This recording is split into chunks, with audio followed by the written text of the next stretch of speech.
Bota o retrato do velho outra vez. Quem é o velho? Ele, Getúlio Vargas.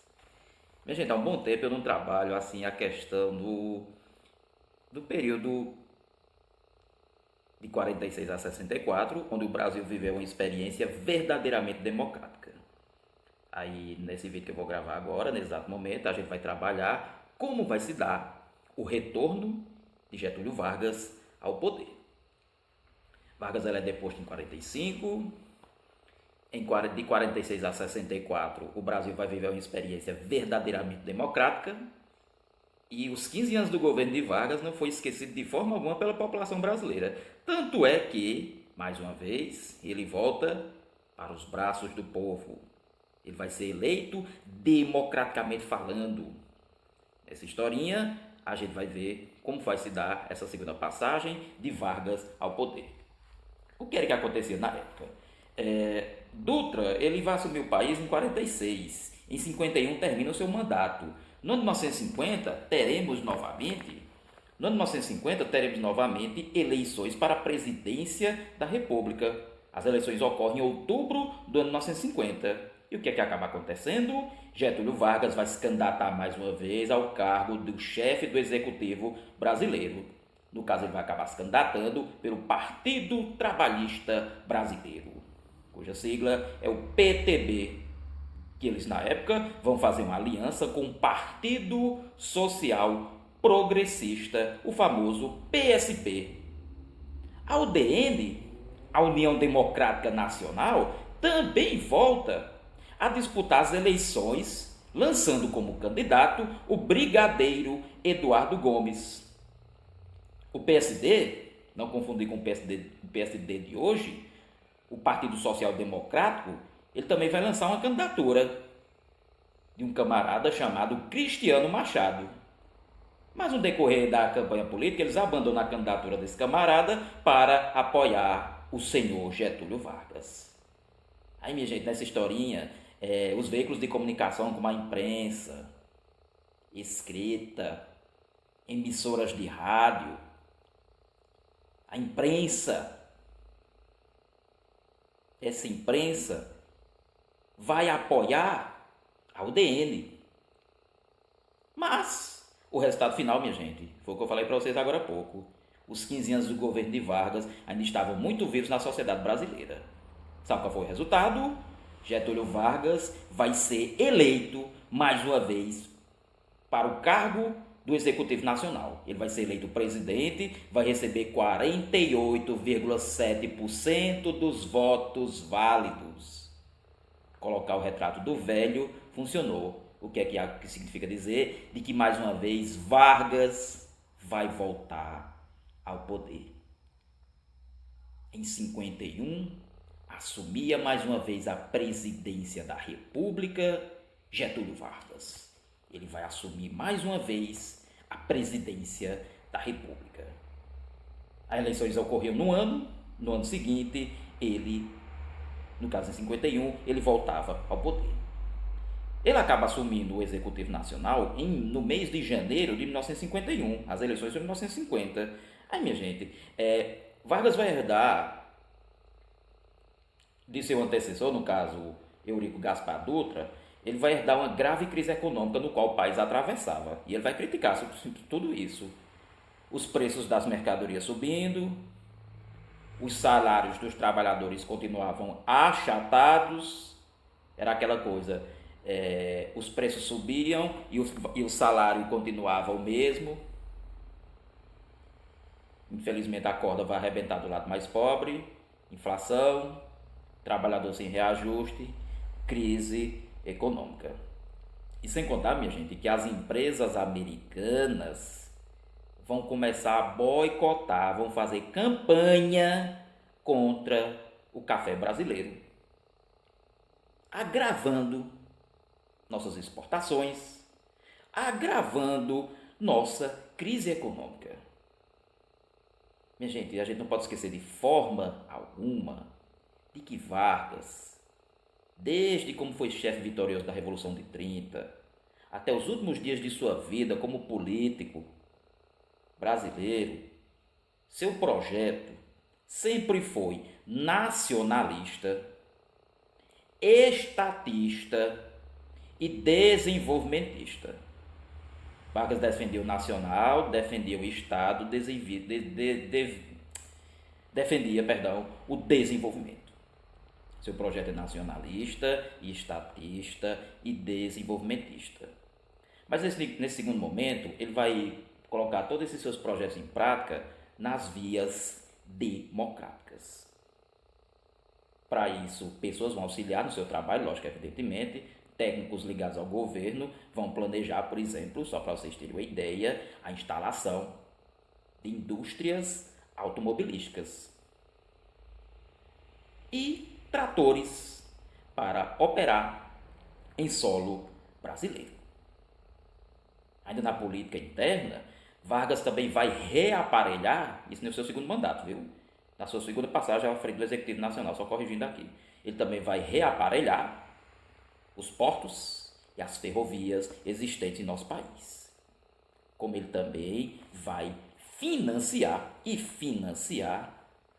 o projeto para construir ferrovias. Nos anos 50, minha gente, a gente também não pode esquecer que na política externa, esses problemas que ele vai ter com os Estados Unidos vão se agravar também, viu?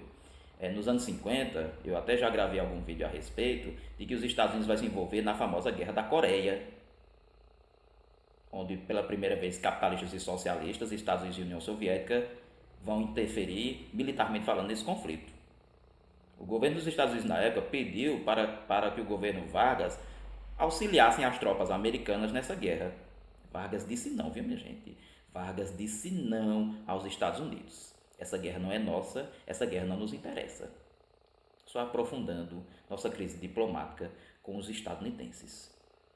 Mas, minha gente, talvez uma das maiores marcas de Vargas nos anos 50 vai ser a famosa campanha para criar uma empresa estatal de petróleo.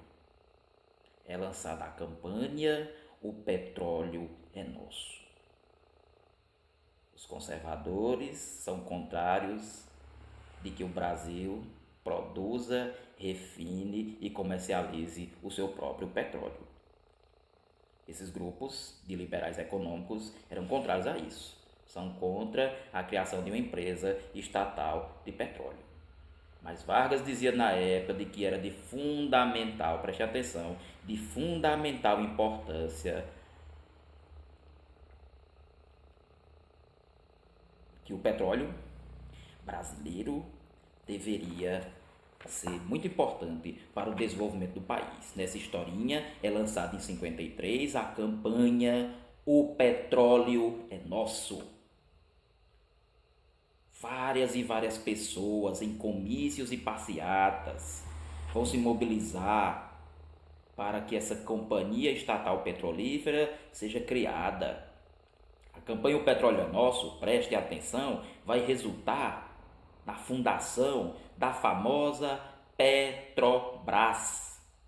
Ela é criada em 3 de outubro do ano de 1953.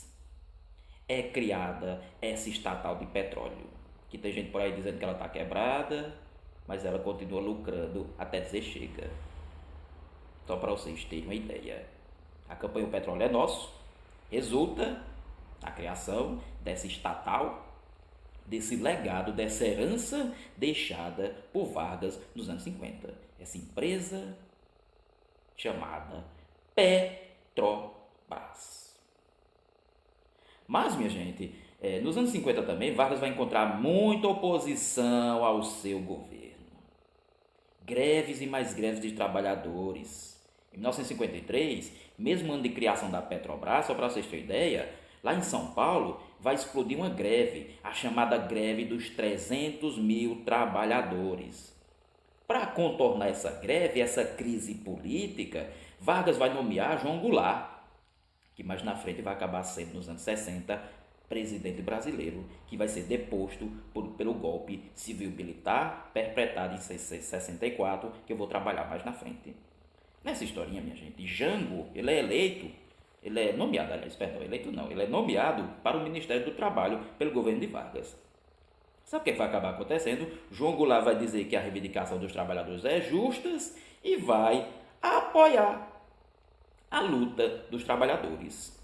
Vargas internamente só cresceu a oposição em torno dele, sem contar externamente, lógico, evidentemente. Aí, minha gente, lidar com a oposição não vai ser tarefa das mais fáceis não, viu? Os políticos da UDN vão atacá-lo, os comunistas também vão atacá-lo, a imprensa vai atacá-lo, e a gente não pode esquecer de forma alguma do cara que se autodeclarou inimigo número 1 de Getúlio Vargas. Quem é ele? Carlos Lacerda. Na época, deputado e jornalista de origem. Carlos Lacerda, para quem não sabe, ele leu o famoso manifesto da ANL. Todo o poder para a ANL. Ele vai ter origem comunista, caso vocês não saibam. Aí depois acaba se convertendo à direita. Tudo bem, cada um é livre para a sua escolha, mas esse cara ele acaba entrando para a história, ele vai se declarar o inimigo público, inimigo número 1 de Getúlio Vargas. Minha gente, Carlos Lacerda batia em Getúlio Vargas dia e noite. Ele vai receber inclusive o apelido de O Corvo. Ele agredia publicamente Getúlio Vargas, pressionava, criticava. Ele vai ser o mais ferrenho, o mais forte opositor de Getúlio Vargas.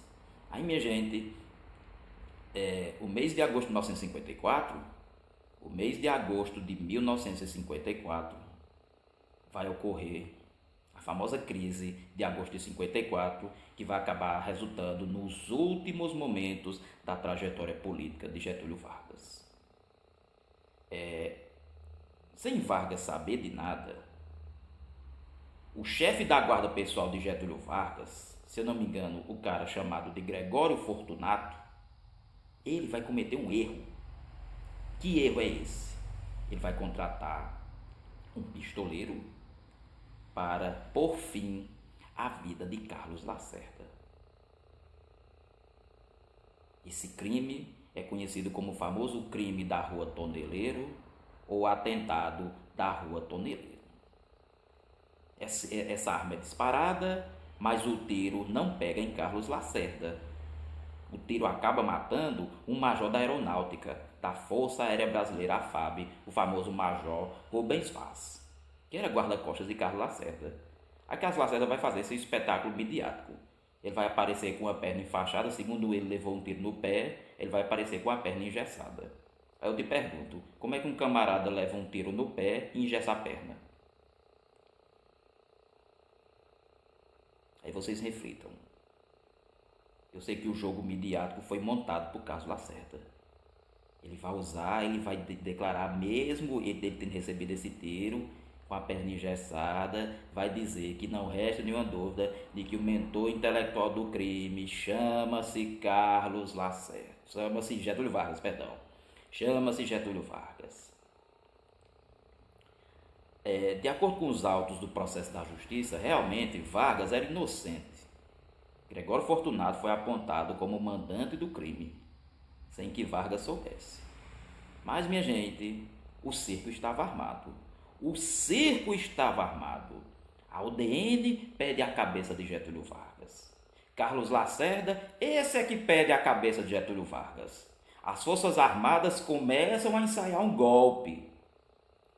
A imprensa da época vai apoiar também esse golpe. Qual é o objetivo deles? Derrubar Getúlio Vargas do poder. Aí tu imagina, imprensa, oposição, Carlos Lacerda, oposição, imprensa, militares pedindo a cabeça de Getúlio Vargas. Até, minha gente, que vai ocorrer um famoso episódio que vai encerrar tudo isso. Que episódio é esse? O suicídio que Getúlio Vargas vai cometer. Para surpresa geral do povo, na manhã do dia 24 de agosto de 1954, se eu não me engano, nesse dia é o dia consagrado a São Bartolomeu. às 5 ou 6 horas da manhã, se eu não me engano. Vargas antes escrevia uma carta-testamento e disparava contra seu próprio peito uma bala. Essa bala acabou tirando a vida de Getúlio Vargas. Vargas vai ser encontrado morto. Vargas deixou essa carta-testamento que hoje está disponível. A carta é longa, ela é longa, ela é bem profunda. Eu vou ler um trechozinho aqui dela para vocês, viu, minha gente? Vargas vai dizer o seguinte: lutei contra a expoliação do Brasil. Lutei contra a expoliação do povo. Tenho lutado de peito aberto.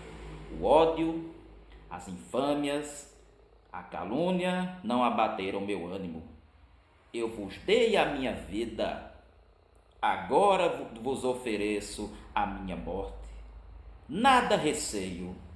Serenamente dou o primeiro passo no caminho da eternidade e saio da vida para entrar na história. Os momentos finais de Getúlio Vargas, minha gente, podem ser observados no famoso filme da Globo Filmes chamado Getúlio, interpretado pelo grande Tony Ramos, que vai viver o papel título. É um filme belíssimo. Lira Neto, inclusive, escreveu a famosa biografia de Getúlio Vargas em 3 livros. É um livro magistral, fenomenal, que você encontra em qualquer livraria. E você pode até observar aqui no alto que está presente na minha pequena biblioteca. É uma trilogia espetacular que mostra desde as origens de Vargas até o famoso suicídio político. Aí, minha gente, o suicídio, para toda ação, existe uma reação. Os trabalhadores brasileiros perceberam a grande injustiça que se abateu sobre a vida de Getúlio Vargas. Minha gente, nas principais capitais brasileiras, em outras partes desse país, o povo foi às ruas e protestou, quebrou jornais, quebrou veículos de comunicação, atacou o jornal de Carlos Lacerda. Carlos Lacerda, por muito pouco, não foi linchado. O jornal Globo foi depredado. A verdade é essa. E, minha gente, milhares, não é exagero, milhares e milhares de pessoas choraram, desmaiaram ao se deparar com a cena vendo Getúlio Vargas morto. Gente desmaiou ao ver no caixão Getúlio Vargas morto. Gente passou mal quando viu Getúlio Vargas no caixão. Gente que chorou copiosamente falando quando viu o seu líder no caixão. Ele que é conhecido como pai dos pobres, ele que é conhecido como pai dos trabalhadores. A herança getulista falou muito mais alto. Qual o trabalhador que vai esquecer da consolidação das leis trabalhistas? Qual o trabalhador que vai esquecer, por exemplo, do salário mínimo? Qual o trabalhador que vai esquecer, por exemplo, do direito ao voto secreto? Qual o trabalhador que vai esquecer da justiça do trabalho? Qual a mulher que vai esquecer que no governo Vargas ele vai conceder o direito de voto feminino? Tudo isso estava vivo, minha gente, na sociedade brasileira, nos trabalhadores. Ame ou odeio, mas esse foi Getúlio Vargas. Um político amado, odiado, estudado, que sabia dançar conforme a música, atuou com mão de ferro, diga-se passagem, mas de certa forma ele vai acabar trabalhando em prol dos trabalhadores. Ele vai ter seus momentos brilhantes e outros nem tanto, que até hoje é alvo de discussão entre os historiadores. A morte de Vargas adiou, essa é que é a verdade, adiou por mais 10 anos o golpe militar que vai se consumar, golpe civil-militar, só corrigindo aqui, que vai se consumar em 1954.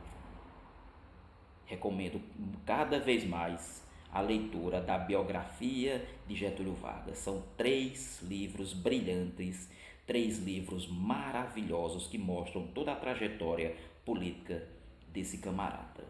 como ele agia, como ele dançava conforme a música. É uma obra recomendada e eu recomendo para cada um de vocês que porventura vão me assistir.